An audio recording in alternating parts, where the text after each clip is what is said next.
Olá, já parou para pensar em como garantir que aquele imóvel da família passe para as próximas gerações sem complicação, sem briga? Pois é, muita gente adia essa decisão e lá na frente acaba caindo num processo de inventário que é longo, caro, uma verdadeira dor de cabeça. Mas e se desse para organizar tudo isso agora, em vida, de um jeito muito mais simples e seguro? Hoje, a gente vai mergulhar fundo na doação de imóveis. A grande questão é essa, né? Como é que a gente foge da burocracia de um inventário e, ao mesmo tempo, garante o futuro do patrimônio? Bom, a resposta pode estar justamente na doação de imóvel, principalmente quando a gente usa umas, digamos, cartas na manga. As famosas cláusulas de proteção. Para não deixar nenhuma dúvida, a nossa conversa de hoje vai seguir um roteiro bem claro. Primeiro, vamos entender o que é de fato a doação. Depois, um passo a passo prático.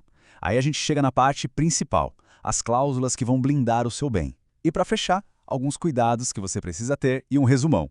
Vamos nessa? Então, vamos começar pelo começo. O que, afinal de contas, é a tal da doação de imóvel? É muito importante não enxergar isso como um simples presente, mas sim como uma baita ferramenta de planejamento. Basicamente, é a transferência de um imóvel para outra pessoa, de graça e feita em vida. De um lado temos o doador, que é quem está doando o bem, e do outro, o donatário, que é quem recebe. Mas atenção, isso não é só um aperto de mão e a entrega da chave. Para valer mesmo, a coisa tem que ser oficial, com uma escritura pública e depois o registro dessa escritura lá no cartório de imóveis. Ok, a ideia parece ótima, mas como é que isso funciona na prática?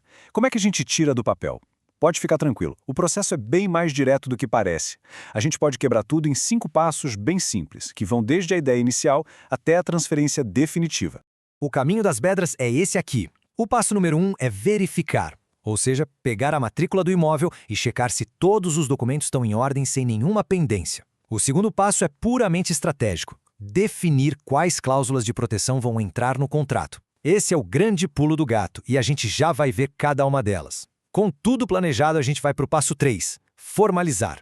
É aqui que a mágica acontece, lá no cartório de notas. O tabelião vai preparar a escritura pública, que é o documento oficial que sela todo o combinado. Agora o quarto passo, que mexe no bolso, pagar o imposto. É o chamado ITCMD, Imposto de Transmissão Causa-Mortes e Doação. Ele é um imposto estadual e sem o pagamento dele, a doação simplesmente não vai para frente. E já que falamos em imposto, o valor muda de estado para estado. Para ter uma ideia, aqui em São Paulo, a alíquota é de 4% sobre o valor do imóvel. Por isso, é super importante verificar qual é a taxa aí na sua região. Certo? Imposto pago, tudo certinho, chegamos ao quinto e último passo, o gran finale. Registrar. Você pega aquela escritura que foi feita lá no cartório de notas e leva ao cartório de registro de imóveis. É esse registro que vai, de fato, transferir a propriedade. Sem ele, o imóvel, legalmente, continua sendo de quem doou. Muito bem. Agora a gente chega no coração da estratégia. Pensa na doação como se fosse um cofre forte. As cláusulas de proteção são as senhas, as travas, os escudos que garantem que esse patrimônio vai ficar seguro, protegendo tanto quem está doando quanto quem está recebendo. Vamos conhecer agora as 5 principais.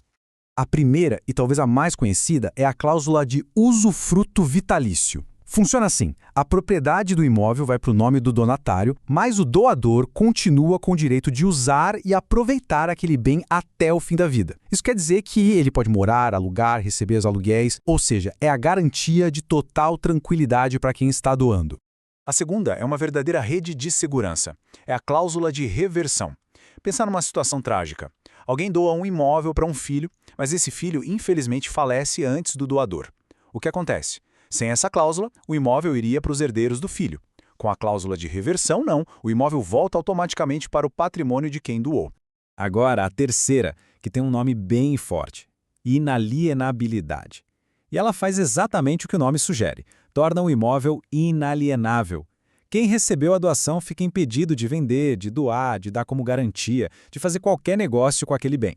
É o jeito de garantir que o patrimônio vai ficar naquela pessoa, naquele galho da família. A quarta cláusula é a de incomunicabilidade. Essa aqui protege o patrimônio de problemas futuros nos relacionamentos de quem o recebeu. Com ela, o imóvel doado não se comunica com o patrimônio do cônjuge, sabe? Ou seja, se quem recebeu o bem se casar e lá na frente vier a se divorciar, aquele imóvel está blindado, ele não entra na partilha de bens. Por último, a dispensa de colação. O nome assusta um pouco, mas a lógica é simples. Imagina que todo o patrimônio de uma pessoa é um bolo. Por lei, metade desse bolo, a legítima, é dos herdeiros necessários. A outra metade, a disponível, a pessoa pode fazer o que quiser. A dispensa de colação diz que o imóvel doado saiu da parte disponível. Na prática, isso significa que essa doação foi um plus, um presente, e não um adiantamento da herança. Então, vamos organizar as ideias com essa tabela. Usufruto. O doador continua no comando. Reversão. É a garantia de que o imóvel volta se algo der errado. Inalienabilidade. Proíbe a venda. Incomunicabilidade. Protege de um divórcio. E a dispensa de colação define que aquilo foi um presente extra e não parte da herança obrigatória. Bom, mas é claro que, como tudo que envolve lei e patrimônio, a gente precisa ter alguns cuidados.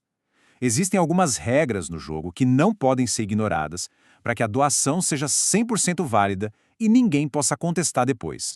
O primeiro e mais importante cuidado de todos, respeitar a legítima. Lembra do bolo? Metade dele, 50%, é sagrada. Pertence por lei aos herdeiros necessários, como filhos e cônjuge. A doação não pode invadir essa metade. Outro ponto. Algumas dessas cláusulas mais fortes, como a que impede a venda, podem precisar de uma boa justificativa. E por isso, a dica de ouro é sempre a mesma. Converse com um advogado especialista ou com o tabelião do cartório. Essa orientação profissional é o que vai garantir a segurança de todo o processo. Ufa!